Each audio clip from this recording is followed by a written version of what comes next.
Welcome to Telangana capital news. ముందుగా headlines చూద్దాం. ప్రధానమంత్రి నరేంద్ర మోడీ సారథ్యంలో ఏపీ అభివృద్ధికి కేంద్ర ప్రభుత్వం కట్టుబడి ఉందన్న కేంద్ర హోంమంత్రి. గన్నవరం మండలం కొండపావులూరులో ఎన్డీఆర్ఎఫ్ రైజింగ్ డే వేడుకలు సీఎం చంద్రబాబుతో కలిసి ప్రారంభించిన అమిత్ షా.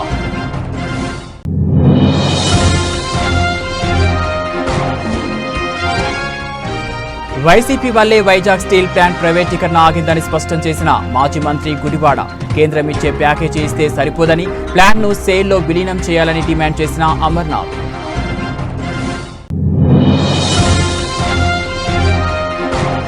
తుని మండలం ఎస్ అన్నవరం గ్రామంలో అత్యంత వైభవంగా శ్రీ నల్గొండ అమ్మ తల్లి అమ్మవారి బోనాల పండుగ వేడుకలు. తల్లి ఆశీస్సులతో తమ ప్రాంతమంతా సస్యశ్యామలంగా ఉండాలని కోరుతూ అమ్మవారికి బోనాలు సమర్పించిన మహిళలు.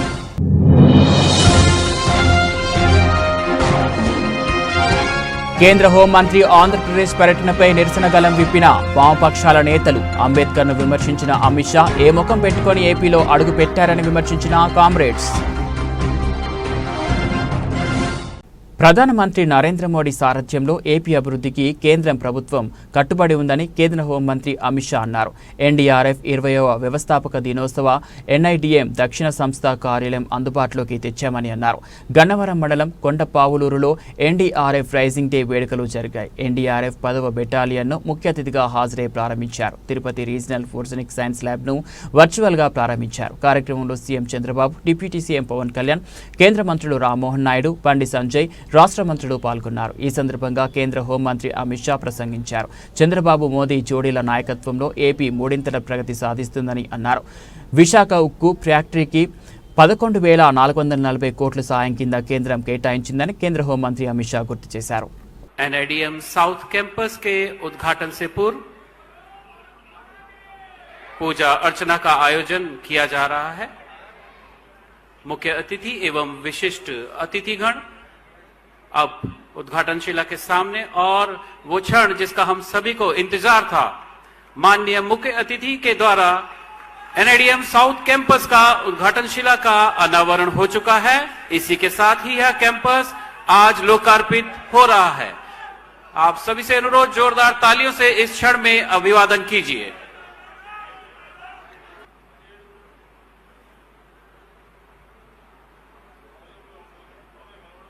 एग्जीक्यूटिव डायरेक्टर एनआईडीएम इस अवसर पर एक भेंट प्रस्तुत करते हुए వైసీపీ వల్లే వైజాగ్ స్టీల్ ప్లాంట్ ప్రైవేటీకరణ ఆగిందని మాజీ మంత్రి గుడివాడ అమర్నాథ్ అన్నారు. స్టీల్ ప్లాంట్ ప్రైవేటీకరణకు తొలి నుంచి కూడా తమ అధినేత జగన్ వ్యతిరేకమని చెప్పారు. స్టీల్ ప్లాంట్ కార్మికులకు వైసీపీ అండగా నిలబడిందని తెలిపారు. అప్పులు కూడా తీర్చలేని పరిస్థితిలో స్టీల్ ప్లాంట్ ఉందని అమర్నాథ్ చెప్పారు. ప్లాంట్ ప్రైవేటీకరణకు వ్యతిరేకంగా అసెంబ్లీలో తీర్మానం చేసి కేంద్రానికి పంపించామని తెలిపారు. కేంద్రం ఇచ్చే ప్యాకేజీ అప్పులకే సరిపోతుందని చెప్పారు. వైజాగ్ సభలో మోదీ ప్యాకేజీని ఎందుకు ప్రకటించలేదని ప్రశ్నించారు. ప్యాకేజ్ వెనుక మతలబు ఏమిటని అడిగారు. స్టీల్ ప్లాంట్ కు ట్యాక్స్ హాలిడే ఇవ్వాలని డిమాండ్ చేశారు. సొంత గనులను కేటాయించాలని అన్నారు. ప్లాంట్ ను సేల్లో విలీనం చేయాలని డిమాండ్ చేశారు. వెంటిలేటర్ మీద ఉన్నటువంటి స్టీల్ ప్లాంట్ కి ఈ 11,440 కోట్లు అనేటువంటిది కేవలం ఆక్సిజన్ గా పనిచేస్తుంది అనేటువంటిది ప్రజలు, కార్మికులు, వైఎస్ఆర్ కాంగ్రెస్ పార్టీ తాలూకా ఉద్దేశంగా మీ ద్వారా అందరికీ తెలియజేస్తా ఉన్నా. అయితే దీనికి సంబంధించి ఎప్పుడైతే జనవరి 21, 2021 సంవత్సరంలో ఇప్పుడున్నటువంటి భారతీయ జనతా పార్టీ ఎన్డీఏ ప్రభుత్వం స్టీల్ ప్లాంట్ ని 100% డిజిన్వెస్ట్మెంట్ వైపు ప్రైవేటైజ్ చేయాలనేటువంటి నిర్ణయాలు తీసుకున్నాం. ఆ రకంగా ప్లాంట్ ని ప్రైవేటైజ్ చేయాలని చెప్పి ప్రభుత్వం నిర్ణయం తీసుకుందని చెప్పి ప్రకటన చేసిన తర్వాత అనేక సందర్భాల్లో వైఎస్ఆర్ కాంగ్రెస్ పార్టీ ప్రభుత్వంలో ఉండి జగన్మోహన్ రెడ్డి గారు ముఖ్యమంత్రిగా దాన్ని తీవ్రంగా వ్యతిరేకిస్తూ ఎట్టి పరిస్థితుల్లో ఈ ప్రాంతం ఆంధ్ర రాష్ట్ర ప్రజల తాలూకా సెంటిమెంట్ అయినటువంటి విశాఖపట్నం స్టీల్ ప్లాంట్ని ప్రైవేటైజ్ చేయడానికి వీల్లేదు అని చెప్పి దాన్ని వ్యతిరేకించినటువంటి సందర్భాలను కూడా ఈ సందర్భంగా గుర్తు చేస్తూ ఉన్నాం. అంటే వారు అధికారంలోకి వచ్చి, కూటమి ప్రభుత్వం అధికారంలోకి వచ్చి 7 మాసాలే అవుతూ ఉంది. కానీ జరుగుతున్నటువంటి పోరాటం 4 సంవత్సరాలుగా జరుగుతూ ఉంది. అంటే 3.5 సంవత్సరాలు వైఎస్ఆర్ కాంగ్రెస్ పార్టీ అధికారంలో ఉండగా ఈ పోరాటాన్ని ముందు తీసుకెళ్ళింది. పోరాటం చేస్తున్నటువంటి కార్మిక సంఘాలకి అండగా నిలబడింది. అన్ని రకాలుగా కూడా ప్లాంట్లో పనిచేస్తున్నటువంటి కార్మికులకి, ప్లాంట్ని కాపాడేటువంటి బాధ్యత ఆ రోజు ప్రభుత్వంలో ఉన్నటువంటి జగన్మోహన్ రెడ్డి గారు ముఖ్యమంత్రిగా తీసుకున్నటువంటి సందర్భాన్ని కూడా ఈ సందర్భంగా మీ ద్వారా ప్రజలకు తెలియజేస్తూ ఉన్నాం. ఇది మేం చెప్పినటువంటి మాట కాదు. నిన్న కేంద్ర మంత్రి కుమారస్వామి గారు వారు ఇచ్చినటువంటి ప్రెస్ బ్రీఫింగ్లో 2018, 19, 2021, 22, 2021 2 సంవత్సరాలు కూడా స్టీల్ ప్లాంట్ లాభాల్లోకి వచ్చింది. 930 కోట్ల రూపాయలు 2020-21 సంవత్సరంలో లాభాలు ఆర్జించింది విశాఖపట్నం స్టీల్ ప్లాంట్. 2021 జనవరి 21వ తారీఖున దీన్ని ప్రైవేటైజ్ చేయాలని చెప్పి ఆ రోజు ప్రభుత్వం నిర్ణయం తీసుకుంది. తీసుకున్నటువంటి నిర్ణయాన్ని ఏదైతే స్టీల్ ప్లాంట్కి సంబంధించినటువంటి డిస్ఇన్వెస్ట్మెంట్ కోసం తీసుకున్నటువంటి నిర్ణయాన్ని అప్పుడున్నటువంటి ప్రభుత్వం తీవ్రంగా వ్యతిరేకించింది. వ్యతిరేకించి ప్రతి ఏటా శ్రీ నల్గొండ అమ్మతల్లి అమ్మవారి బోనాల పండుగ అత్యంత వైభవంగా నిర్వహిస్తామని, ఆ చల్లని తల్లి ఆశీస్సులతో తమ ప్రాంతమంతా సస్యశ్యామలమవుతుందని ఎస్ అన్నవరం గ్రామ ప్రజలు ఆశాభావం వ్యక్తం చేశారు. కాకినాడ జిల్లా తుని మండలం ఎస్ అన్నవరం గ్రామ శివార్న వెలిసిన శ్రీ నల్గొండమ్మ తల్లి ఉత్సవం గ్రామ పెద్దలు, యువత, ఆలయ కమిటీ ఆధ్వర్యంలో ఘనంగా నిర్వహించారు. ఉదయం నుంచే గ్రామ మహిళలు కళాశాలతో ఊరేగింపుగా వచ్చి అమ్మవారికి బోనాలు సమర్పించి తమ మొక్కులను తీర్చుకొని తీర్థప్రసాదాలు స్వీకరించారు. అమ్మవారి ఆలయ ప్రాంగణంలో నిర్వహించిన వివిధ భక్తి కార్యక్రమాలు భక్తులను విశేషంగా ఆకట్టుకున్నాయి. ఈ కార్యక్రమంలో ఆలయ కమిటీ సభ్యులు, గ్రామ పెద్దలు, యువత పెద్ద ఎత్తున పాల్గొని అమ్మవారి ఆశీస్సులు తీసుకున్నారు. సంక్రాంతి తర్వాత వచ్చే ఆదివారం ప్రతి సంవత్సరం ఇది 13 సంవత్సరం తరపున 13 సంవత్సరాలుగా జరుపుకుంటున్న ఈ నల్గొండమ్మ తల్లి బోనాల పండుగను ఈ సంవత్సరం కూడా అంగరంగ వైభవంగా నిర్వహించడం జరిగింది. దీనికి అధిక సంఖ్యలో భక్తులు రావడం జరిగింది. అలాగే అధిక సంఖ్యలో బోనాలు సమర్పించడం జరిగింది. దీనికి సహకరించిన మా యశ్వనాథ గ్రామ ప్రజలకి, అలాగే తుని పట్టణ ప్రజలందరికీ కూడా మా ఆలయ కమిటీ తరఫున మేము కృతజ్ఞతలు తెలుపుతున్నాం. అలాగే వచ్చే సంవత్సరం నూతనంగా నిర్మించే ఆలయంలో పైన ఈ పండుగను జరుపుకునే విధంగా మరింత అంగరంగంగా జరుపుకుంటామని ఆలయ కమిటీ తరఫున, అలాగే ఈ సోరవరం గ్రామ ప్రజల తరఫున ప్రతి ఒక్కరికి తెలియజేస్తూ ఈ కార్యక్రమాన్ని సహకరించిన ప్రతి ఒక్కరికి మా కృతజ్ఞతలు తెలియజేసుకుంటున్నాం. జై నల్గొండమ్మ తల్లి, జై జై నల్గొండమ్మ. అమ్మవారి విశిష్టతను ఇక్కడ ప్రతి సంవత్సరం ఈ నల్గొండమ్మ తల్లి విశిష్టత ఇక్కడ మొక్కుకుంటే ప్రతి కార్యం జరుగుతుందని ప్రజల నమ్మకం. అలాగే చాలా మంది మొక్కులు తెచ్చిన అమ్మవారి నల్గొండమ్మ తల్లి. అలాగే విశాఖలో కేంద్ర హోంమంత్రికి నిరసన సేగలు. ఏపీలో కేంద్ర హోంమంత్రి అమిత్ షా పర్యటనపై వామపక్ష పార్టీలు మండిపడుతున్నాయి. అంబేద్కర్ను విమర్శించిన అమిత్ షా ఏ ముఖం పెట్టుకొని ఏపీలో అడుగు పెట్టారని విమర్శించారు.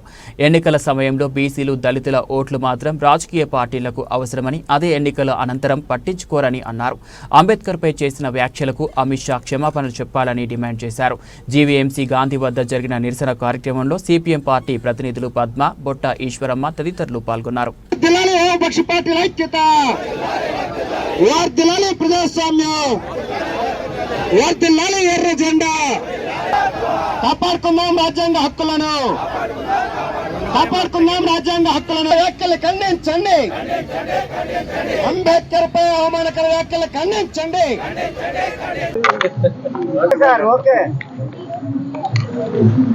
భారత రాజ్యాంగ నిర్మాత డాక్టర్ బాబాసాహెబ్ అంబేద్కర్ గారి మీద ఈ దేశ హోంశాఖ మంత్రి అమిత్ షా చేసినటువంటి అవమానకర వ్యాఖ్యలకు నిరసనగా దేశవ్యాప్తంగా పెద్ద ఎత్తున ఆందోళన జరిగింది.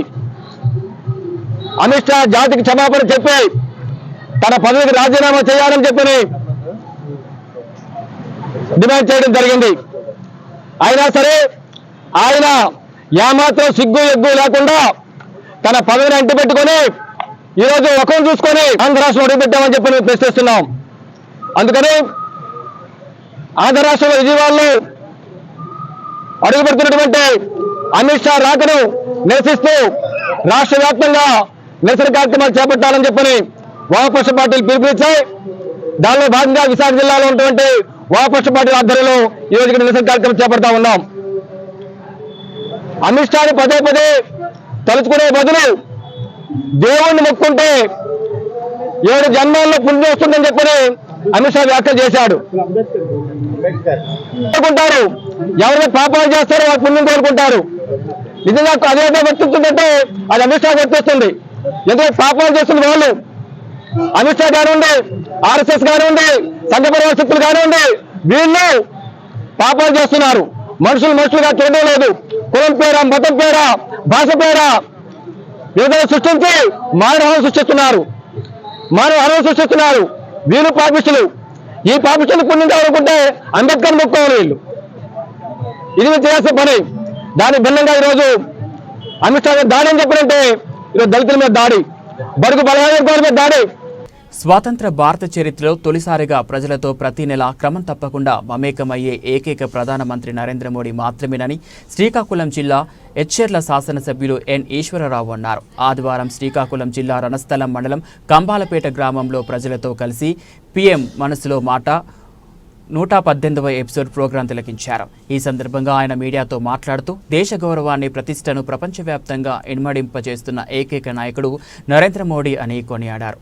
ప్రధానమంత్రి నరేంద్ర మోడీ నెలవారీ నిర్వహిస్తున్న ప్రధానమంత్రి మనసులో మాట కార్యక్రమానికి శ్రీకాకుళం జిల్లా అంతటా విశేష ఆదరణ లభిస్తోంది. రానున్న గణతంత్ర దినోత్సవ వేడుకలు ఘనంగా జరుపుకున్నట్టుకు అందరూ కలిసికట్టుగా ముందుకు రావాలని ఆయన ప్రసంగంలో పేర్కొన్నారని ఎమ్మెల్యే చెప్పారు.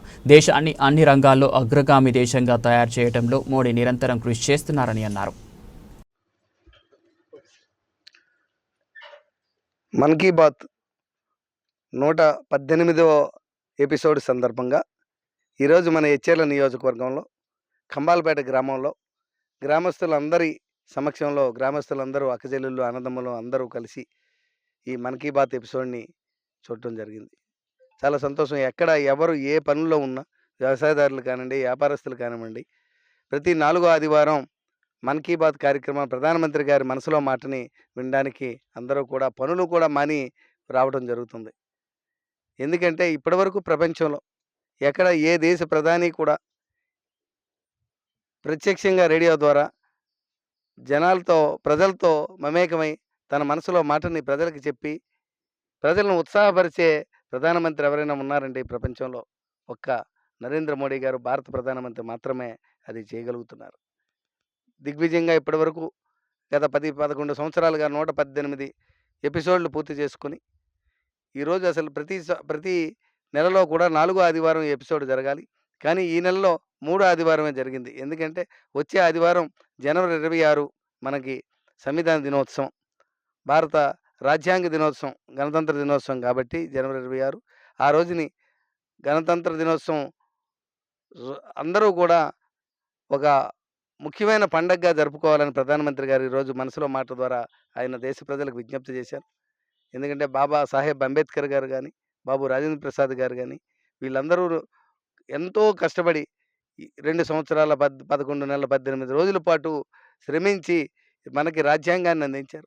అటువంటి రాజ్యాంగం ద్వారా ఈరోజు భారతదేశం ప్రజాస్వామిక దేశం, అతిపెద్ద ప్రజాస్వామిక దేశంగా, ప్రజాస్వామ్యానికే ఈరోజు ప్రధానమంత్రి గారి మాట, ప్రజాస్వామ్యానికే భారతదేశం ఈరోజు తల్లి వంటిది అని వర్ణించారంటే భారతదేశం యొక్క గొప్పదనం ఎంత ప్రజాస్వామిక.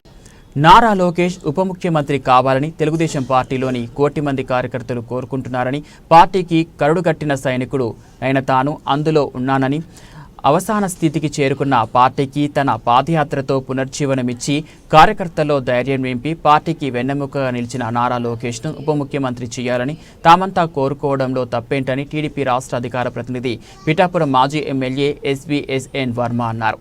కార్యకర్తల మనోభావాలను అధిష్టానం గౌరవించాల్సిందేనంటూ స్పష్టం చేశారు. పిఠాపురం పట్టణంలోని తెలుగుదేశం పార్టీ కార్యాలయంలో పార్టీ నాయకులు, కార్యకర్తలతో కలిసి మాజీ ఎమ్మెల్యే వర్మ మీడియా సమావేశం నిర్వహించారు. ఈ సందర్భంగా ఆయన మీడియాతో మాట్లాడుతూ పార్టీ జాతీయ ప్రధాన కార్యదర్శిగా నారా లోకేష్ పార్టీకి 1 కోటి సభ్యత్వాలు చేసి పార్టీని ప్రపంచంలోనే ఏకైక పార్టీగా నిలిపేందుకు పిఠాపురం నియోజకవర్గ తెలుగుదేశం పార్టీ తరపున ధన్యవాదాలు తెలియజేస్తున్నామన్నారు. అంచేత మా కోరిక మా పార్టీ రేపు ఎలా ఉండాలి, దానికి బోల్డ్ చేసాడు ఆయన ఒకటారా మొట్టమొదటి ఇన్సూరెన్స్ నరకాలు అనుభవించాం. యోగాలం పాదయాత్రతో చేశాడు, 75% రోడ్లు వేసాడు మొత్తం రాష్ట్రం.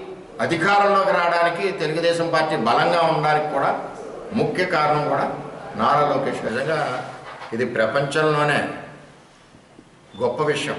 ఒక రాజకీయ పార్టీకి 1 కోటి మంది మెంబర్షిప్ ఉండడం, మరి లోకేష్ గారి నాయకత్వంలో లోకేష్ గారు ఉప ముఖ్యమంత్రి కోరుకున్నారని ప్రశ్న వేస్తున్నారు కదా, ఏం అడిగితే తప్పేంటి? ఇవాళ పొలిటికల్ రాజకీయ పార్టీలు ఎలా ఉంటాయంటే, నిన్నగాక మొన్న జగన్మోహన్ రెడ్డి ఓడిపోయాడు, సీఎం సీఎం సీఎం అంటున్నారు లేదా? ఆ పార్టీలో ఉన్న కార్యకర్తల కోరిక ఎలా ఉంటుందంటే, వెంటనే చంద్రబాబు నాయుడు దింపేసి జగన్మోహన్ రెడ్డి ఎక్కించేయాలని ఉంటుంది అడిగి. అంటే ఆ పార్టీలో వాళ్ళ ఇంట్రెస్ట్, వాళ్ళ మనోభావం, వాళ్ళ కసి. అలాగే జనసేన ఉంది, మళ్ళీ కళ్యాణ్ గారు సీఎం కావాలని అడగరా కార్యకర్తలు. అలాగే తెలుగుదేశం పార్టీ ప్రతిపక్షంలో ఉన్నాం, చంద్రబాబు నాయుడు సీఎం సీఎం అనేవారు కాదా? లోకేష్ పాదయాత్రలో సీఎం సీఎం అనేవారు కాదా? కింద స్థాయి కార్యకర్తలకి ఒక మనోభావాలు ఉంటాయి, వాళ్ళకి ఒక కసి ఉంటుంది. వాళ్ళ నాయకుడిని ఇలా ముఖ్యమంత్రిగా చూడాలని ఒక పార్టీ అనుకుంటుంది, ఇంకో పార్టీ ముఖ్యమంత్రిగా చూడాలని అనుకుంటారు. ఈవేళ తెలుగుదేశం పార్టీలో మీరు అడిగిన ప్రశ్నకి లోకేష్ గారికి డిప్యూటీ సీఎం అడుగుతున్నారు ఏంటంటున్నారు కదా మీరు. ఏం తక్కువ ఉంది ఆయనకి? ఆయన ఏం చేశాడో మీకు ఎవరికైనా తెలుసా? ఆయన ఎంత గొడ్డి చాకరీ చేశాడు లోకేష్ గారు తెలుగుదేశం పార్టీకి తెలుసా? వేళ పార్టీకి వెన్నెముగ్గుగా నడిచాడు. అలాగే మొట్టమొదటిసారిగా 50 లక్షల మెంబర్షిప్ చేశాడు, ఆన్లైన్ మెంబర్షిప్. రేపు రాబోయే రోజుల్లో ఈ రాష్ట్రాన్ని నడిపించాలి తెలుగుదేశం పార్టీ తరఫున ఎవరు నడిపించగలరో సత్తా ఉన్న నాయకుడు ఎవడంటే లోకేష్ గారు. రాబోయే రోజు తెలుగుదేశం పార్టీలో చెప్తున్నాను, నన్ను వక్రీకరించకండి, మా కార్యకర్తల మనోభావం చెప్తున్నాం. ఈవేళ 1 కోటి మంది కార్యకర్తలు ఉన్నారు తెలుగుదేశం పార్టీలో, నారా లోకేష్ నాయకత్వంలో చేసిన మెంబర్షిప్లో. 1 కోటి మంది కాదు, రాష్ట్రంలో ఉన్న తెలుగుదేశం పార్టీ అందరూ కూడా కోరుకుంటున్నారు డిప్యూటీ సీఎం మహమ్మద్. రేపు ఈ పార్టీ కింద పడకూడదు, ఈ పార్టీ ఎవరి చేతిలో అయితే బాగుంటుందంటే భవిష్యత్తు నాయకుడు ఎవరో నారా లోకేష్. రావులపాలెం గ్రామంలో గల ప్రముఖ సేవా సంస్థ సిఆర్సి రీక్రియేషన్ సెంటర్ ఆధ్వర్యంలో సిఆర్సి రూపశిల్పి డాక్టర్ గొలుగూరి వెంకటరెడ్డి, సిఆర్సి అధ్యక్షుడు తాడి నాగమోహన్ రెడ్డి, ప్రధాన కార్యదర్శి కరి అశోక్ రెడ్డి పర్యవేక్షణలో సంక్రాంతిని పురస్కరించుకొని స్థానిక పోతంశెట్టి రామిరెడ్డి పార్క్ వద్ద గత 5 రోజులుగా నిర్వహిస్తున్న సంక్రాంతి సంబరాలు, యోగి వేమన జయంతి ఉత్సవాలు శనివారం సాయంత్రం ఘనంగా ముగిశాయి. ఈ కార్యక్రమానికి కొత్తపేట ఎమ్మెల్యే బండారు సత్యానందరావు, మాచర్ల నియోజకవర్గం ఎమ్మెల్యే జూలకంటి బ్రహ్మానందన్ రెడ్డి ముఖ్య అతిథులుగా హాజరయ్యారు. ఈ సందర్భంగా వారు మాట్లాడుతూ సంస్కృతి సాంప్రదాయాలు కనుమరుగవుతున్న తరుణంలో నాటి సాంప్రదాయాలను యువతకు తెలియజేసేందుకు సిఆర్సి ఆధ్వర్యంలో పోతంశెట్టి రామిరెడ్డి పార్కులో ఇంతటి చక్కటి వాతావరణంలో సంక్రాంతి సంబరాలు నిర్వహించడం అభినందనీయమన్నారు. అలాగే మహనీయుడు యోగి వేమన జయంతి ఉత్సవాలు కూడా ఘనంగా నిర్వహించడం పట్ల నిర్వాహకులను వారు అభినందించారు. ఈ కార్యక్రమంలో మాజీ మంత్రి గొల్లపల్లి సూర్యారావు, తెలుగు రైతు ప్రధాన కార్యదర్శి ఆకుల రామకృష్ణ, మాజీ DCMS chairman KV Satyanarayana Reddy, CRCO old home అధ్యక్షుడు సత్తి రామకృష్ణారెడ్డి, జక్కంపూడి వెంకటస్వామి, గుత్తుల పట్టాభిరామారావు, పడాల బూలికొండారెడ్డి, మైగాపుల గురువయ్య, నందం వీరవెంకట సత్యనారాయణ, కోట సోమేష్, వెలకల శ్రీనివాసరెడ్డి, నందం కాశీ, సాధనాల శ్రీనివాసరావు, సిఆర్సి డైరెక్టర్లు మల్లిడి ఆంజనేయరెడ్డి, మల్లిడి అంజనీ కుమార్ రెడ్డి, కొవ్వూరి నరేష్ రెడ్డి, చిన్నం తేజారెడ్డి, కర్రి సుబ్బారెడ్డి, చిర్ల కనికిరెడ్డి, కట్లమూడి సూర్యనారాయణ, నడింపల్లి వర్మ, పడాల సత్యనారాయణ రెడ్డి తదితరులు పాల్గొన్నారు. అతి చక్కటి కార్యక్రమాన్ని ఆర్గనైజ్ చేసిన సిఆర్సి క్లబ్ వారికి, వారి నిర్వాహకులకు నేను హృదయపూర్వకమైన ధన్యవాదాలు తెలియజేస్తున్నాను. నిజంగా మేము వచ్చిన దగ్గర నుంచి మిమ్మల్ని అబ్జర్వ్ చేస్తా ఉన్నాం. ఎంత చక్కటి క్రమశిక్షణతోటి, మరి ఎటువంటి చిన్న సంఘటనలు కూడా లేకుండా కన్నుల పండగ ఈ కార్యక్రమాన్ని వీక్షించడానికి వచ్చేసిన మీ అందరికీ కూడా నిజంగా ధన్యవాదాలు తెలియజేసుకుంటున్నాను. డబ్బు చాలామంది దగ్గర ఉండొచ్చు, పెట్టే గుణం కూడా ఉండొచ్చు, దాన్ని ఏ విధంగా సక్రమంగా ఖర్చు పెట్టాలో నిర్వహణ అనేది చాలా గురుతరమైన బాధ్యత. ఆ బాధ్యతనే ఇంత చక్కగా నిర్వహించిన సిఆర్సి మరి నాగమోహన్ రెడ్డి గారికి, వారి కార్యవర్గ సభ్యులకు అందరికీ కూడా హృదయపూర్వకమైన మరి ప్రశంసల్ని అందజేస్తూ, మనం భారతదేశం ఒక గొప్ప సంస్కృతి సాంప్రదాయాల నిలయం, ఒక చారిత్రాత్మకమైన దేశం మనది. మరి నిన్న మొన్న మనం చూస్తూ ఉన్నాం, మరి ప్రయాగలో ఏం జరుగుతుందో, ఎంతమంది భక్తులు, కోట్లాది మంది కుంభమేళాకి అశేషంగా దేశ విదేశాల నుంచి తరలి వస్తున్నారు. మన సంస్కృతి సిఆర్సి అనేది ఒక సామాజిక సంస్థ. ఆనాడు చిన్న మొక్క, నేను శాసనసభ్యుడిగా 30 ఏళ్ల వయసులో తొలిసారిగా వచ్చినప్పుడు, ఆనాడు ఇందాక వెంకటరెడ్డి గారు చెప్పారు, రూపశిల్పి ఆ సిఆర్సి అనే సామాజిక సంస్థను అంచెలంచెలుగా ఈ రోజు ఇంత వటవృక్షంలా ఆనాడున్న పెద్దలు స్వర్గీయ భాస్కర్ రెడ్డి గారు, పడాల భాస్కర్ రెడ్డి గారు, స్వర్గీయ కొవ్వూరి సీతారెడ్డి గారు, వీరందరూ కూడా చాలా మంది పెద్దలు కలిసి ఈ సిఆర్సి అనే దానిని, ఆ సంస్థని ముందుకు తీసుకొచ్చి ఓల్డ్ ఏజ్ హోమ్ గా అనేక సేవా కార్యక్రమాలకు నిలయంగా ఈ ప్రాంతంలో సిఆర్సి అనేటువంటి ఒక ప్రత్యేకమైన గుర్తింపు తెచ్చి ఈనాడు రావులపాలెంకి తలమానికంగా గర్వకారణంగా తయారు చేసినందుకు ఆ పెద్దలకి, నేటి ఈ కార్యవర్గానికి ప్రతి ఒక్కరికి కూడా నా హృదయపూర్వకమైనటువంటి అభినందనలు తెలియజేసుకుంటూ ఉన్నాను. ఈనాడు ఈ కార్యక్రమం జరుగుతుంది కాబట్టి అంటే సిఆర్సి అనే సామాజిక సంస్థ ఉంది. సంస్థ అనేది ఏదైనా కావచ్చు, మంచి జరగాలి, ప్రజలకి మేలు కలగాలి. సాంస్కృతిక కార్యక్రమాలే కాదు, సేవా కార్యక్రమాలు కూడా జరగాలి. ప్రజలకు ఉపయోగపడే అనేక కార్యక్రమాలు ఈ సంస్థ ద్వారా చేపట్టడం జరిగింది. అవి ఇంకా ఇంకా ఇంకా ముందుకు తీసుకెళ్తా ఉన్నారు నేడు వచ్చిన యువకులు. ఈనాడు నాటక పోటీలు పెడుతున్నారు, క్రీడా పోటీలు పెడుతున్నారు, లేదా ఇలా సాంస్కృతిక వేడుకలు పెడుతున్నారు. అనేక కార్యక్రమాలకి ఈనాడు సిఆర్సి వేదిక ముందుకెళ్తా ఉంది. పాతపట్నం మండలం లాబర గ్రామంలో యువత చదువుతో పాటు క్రీడల్లోనూ రాణించాలి. లాబర క్రికెట్ టోర్నమెంట్ విజేతలకు 40,000 రూపాయలు నగదు బహుమతులు ఎమ్మెల్యే ఎంజీఆర్ అందించారు. టోర్నీలో గెలుపొందిన జట్లకు మెమెంటోలు అందజేసిన ఎమ్మెల్యే ఎంజీఆర్ పాతపట్నం మండలం లాబర గ్రామంలో శ్రీరామ్ రమణ, మాధవరావు, లోకేష్ ఆధ్వర్యంలో ఏర్పాటు చేసిన మెగా క్రికెట్ టోర్నమెంట్ ఫైనల్కు ముఖ్య అతిథిగా పాల్గొని విజేతలకు 40,000 రూపాయల నగదు బహుమతి అందించిన పాతపట్నం నియోజకవర్గం శాసనసభ్యులు మామిడి గోవిందరావు. 48 జట్లు పాల్గొనే ఈ మెగా టోర్నీలో ప్రథమ స్థానంలో లాబర జట్టు, రెండవ స్థానంలో పాతపట్నం జట్లు నిలిచాయి. ప్రథమ స్థానంలో నిలిచిన లాబర జట్టుకు 25,000 రూపాయలతో పాటు మెమెంటోలు, అలాగే రెండవ స్థానంలో నిలిచిన పాతపట్నం జట్టుకు 15,000 రూపాయలు మెమెంటోలను అందించిన ఎమ్మెల్యే ఎంజీఆర్ యువత ఉన్నత లక్ష్యాలను అలవర్చుకొని చదువుతో పాటుగా క్రీడల్లోనూ రాణించాలని, అలాగే ప్రతి ఒక్కరూ కూడా క్రీడా స్ఫూర్తితో టోర్నమెంట్లో పాల్గొన్నందుకు 48 జట్టులకి అభినందించారు. కార్యక్రమంలో శ్రీరామ్ రమణ, మాధవరావు, అశోక్, డాక్టర్ కొండాల చక్రవర్తి, పడ్డ లోకేశ్వరరావు తదితరులు పాల్గొన్నారు.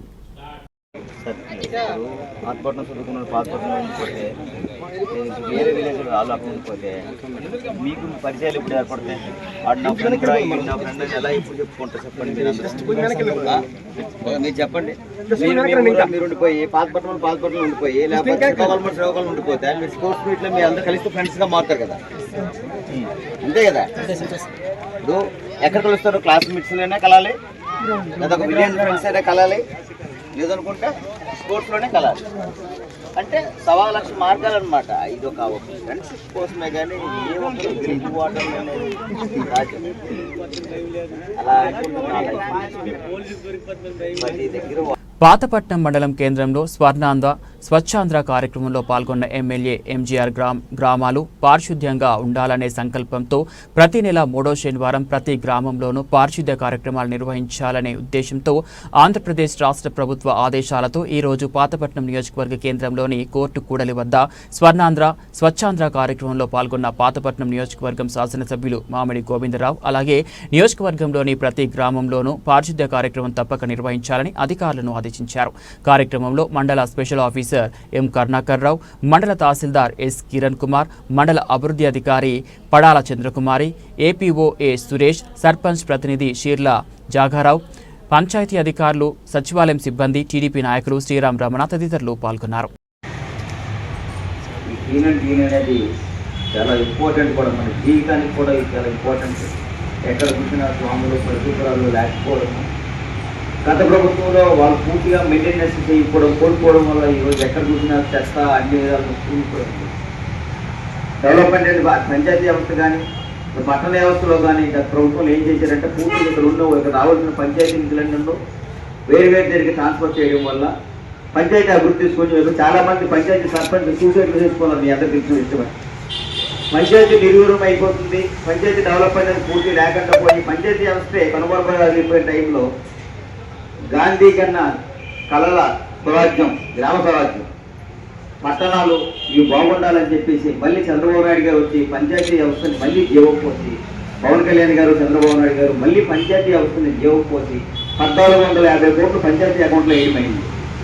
చేసుకుంటాం. గత బకాయిలు ఏమైనా ఉన్నాయనంటే అవి కొంత క్లియర్ చేసి ఇప్పుడే పంచాయతీలన్నీ ప్రగతి రంగసత్రాలు ప్రజలు. ఏ పంచాయతీ కానీ వీధి లైట్లు ఉన్నాయి, ఏ పంచాయతీ కింద కాలువలు అవుతున్నాయి, ఏ పంచాయతీలైనా రోడ్స్ అవుతున్నాయి, సీసీ రోడ్స్ అవుతున్నాయి. గత 5 సంవత్సరాల్లో వీధి లైట్లు వేసుకుంటామంటే కనీసం డబ్బులు కూడా లేని పరిస్థితులు మనం అందరం ఉన్నాం. మీకు అందరూ తెలుసు, ఇక్కడ డిపార్ట్మెంట్ అధికారులు ఉన్నారు, అందరూ తెలుసు, ప్రజలకు కూడా అందరూ తెలిసి. అయితే ఈ ప్రభుత్వం కల్పించిన ఈ మంచి అవకాశాన్ని మనం వినియోగించుకొని మన ఊర్లో ఉన్న ఈ చెత్తని, ఈ క్లీన్ అండ్ క్లీన్ ప్రతి శనివారం అంటే నెల 13వ శనివారం ప్రతి ఎవ్రీ మంత్ 3rd సాటర్డేలో ఈ కార్యక్రమం పెడుతున్నారు. ఎక్కడ పిలిచినా నేను కూడా వస్తానని తెలియజేసుకుంటూ, నేను అందుబాటులో ఉన్న తప్పనిసరిగా వస్తానని చెప్పుకుంటూ, నేను కూడా ఈ దీనిలో భాగస్వామ్యాన్ని తెలియజేసుకుంటూ, ఇంత మంచి అవకాశం ప్రభుత్వం కల్పించింది కాబట్టి దాన్ని. బులెటిన్ ముగించే ముందు హెడ్లైన్స్ మరోసారి. ప్రధానమంత్రి నరేంద్ర మోడీ సారథ్యంలో ఏపీ అభివృద్ధికి కేంద్ర ప్రభుత్వం కట్టుబడి ఉందన్న కేంద్ర హోంమంత్రి. గన్నవరం మండలం కొండపావులూరులో ఎన్డీఆర్ఎఫ్ రైజింగ్ డే వేడుకలు సీఎం చంద్రబాబుతో కలిసి ప్రారంభించిన అమిత్ షా.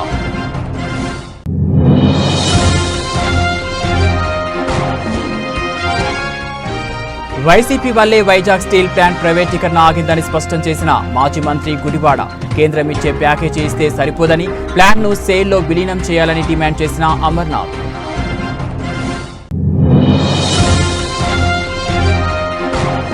తుని మండలం ఎస్ అన్నవరం గ్రామంలో అత్యంత వైభవంగా శ్రీ నల్గొండ అమ్మ తల్లి అమ్మవారి బోనాల పండుగ వేడుకలు. తల్లి ఆశీస్సులతో తమ ప్రాంతమంతా సస్యశ్యామలంగా ఉండాలని కోరుతూ అమ్మవారికి బోనాలు సమర్పించిన మహిళలు.